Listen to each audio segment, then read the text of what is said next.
The idea behind Google Home is to deliver a future of a smart home that tries to be convenient while offering products like this, the Google Home Mini, at an affordable price tag. But from my testing and use so far, I feel like the marketing doesn't live up to its hype.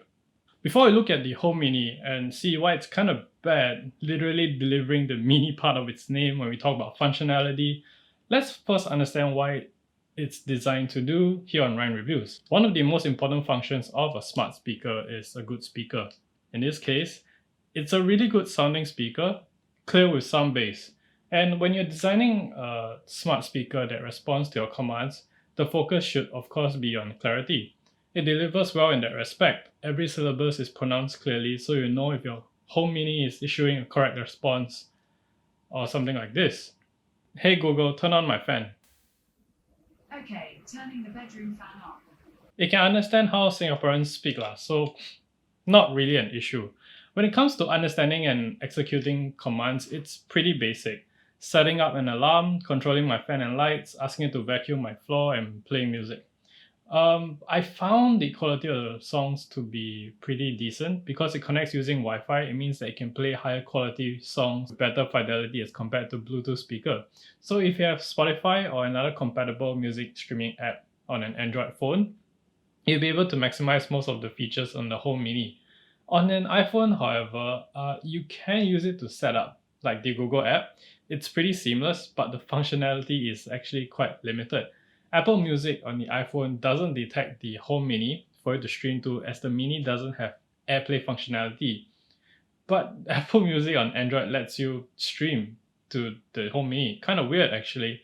And this limitation is similar to Apple's HomePod, which I'm currently reviewing, so hit subscribe if you want to get notified when it comes out. That makes this quite inconvenient to use. One of the reasons to buy this is convenience, when it comes to managing your home stuff. But this convenience also sacrifices on speed. When I enter my room, I can,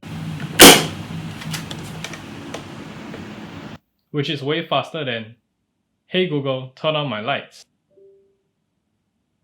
It becomes more like a companion that you need in very specific scenarios, like when I'm going to bed and I just, hey Google, turn off my lights and turn on my fan.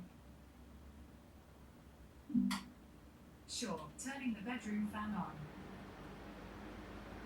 It's not that stable, even though it offers a lot of apps that lets you connect to the Home Mini.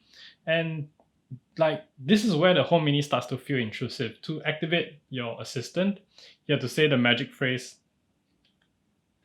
That means that the Home Mini is actually always listening, regardless of what you say. It's just that it's only filtering out what it hears so that it only respond to you if you say that phrase. But how do we know for sure that Google doesn't collect that sort of data as well, like anything that you say, even whatever I'm saying right now? Google and Apple don't exactly have a good track record of informing customers about how it collects and uses your data. And this can feel like you're giving up your privacy when you're in a private space like your home. Sure, they do include a handy mute switch that you have to manually toggle at the side, but it brings out this glaring red lighting that kind of feels like it's telling you not to mute it instead. I know it's to inform us that it's muted, but I think they could have changed it to another color, something less glaring. So if you think that's kind of bad, you should see the cost of buying one stupidly expensive smart light bulb just for the smart functionality. One Philips Hue light bulb costs you $50. One. You know how many regular light bulbs I can buy with that price? 5 or 10, and that's just light bulbs. We haven't even talked about other devices that you need, like some smart bridge that you're supposed to connect to your network just to enable the smart functionality, or even sometimes like routers with proprietary smart home connections. And that is the state of the smart home market right now. A great feature that lets you somewhat conveniently control your devices with your voice, but at a steep cost, which includes potentially your privacy and your data. Don't get me wrong, I'm not saying that you shouldn't buy the Home Mini, but you should be fully aware of what you're buying into. At best, the $79 is a good streaming device, a decent smart home assistant, and it offers some smart home convenience. But it comes at a cost that I can't put into a dollar sign. A hefty price you're forced to pay is potentially your privacy, your data, which I believe is just as valuable as your hard-earned money. Do you feel that this is something that's important to you? I would like to hear what you guys think. And also, please subscribe and like this video if you felt it helped. I sustain myself by buying kopi si kosong to sometimes grind through the night to write these scripts. So if you want to treat something nice for me, I guess you can go to ko-fi.com/ryanreviews. I have it linked below. And I'll see you guys in the next video. Have a good one.